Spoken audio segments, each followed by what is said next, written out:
السلام علیکم ورحمۃ اللہ وبرکاتہ۔ آج کا ہمارا 5واں موضوع چغل خور کی سزا کے بارے میں ہے۔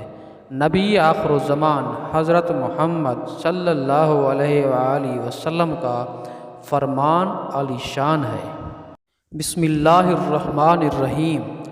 حضرت ابن عباس رضی اللہ تعالی عنہ فرماتے ہیں کہ نبی پاک صلی اللہ علیہ وآلہ وسلم 2 قبروں کے پاس سے گزرے تو فرمایا کہ انہیں عذاب ہو رہا ہے، اور عذاب کسی بڑی بات کی وجہ سے نہیں ہو رہا۔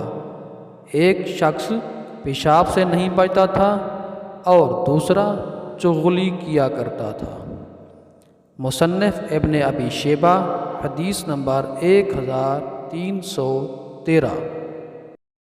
مزید ہماری اچھی ویڈیوز دیکھنے کے لیے ہمارے چینل کو سبسکرائب کریں اور شیئر کرنا نہ بھولیں۔ شکریہ۔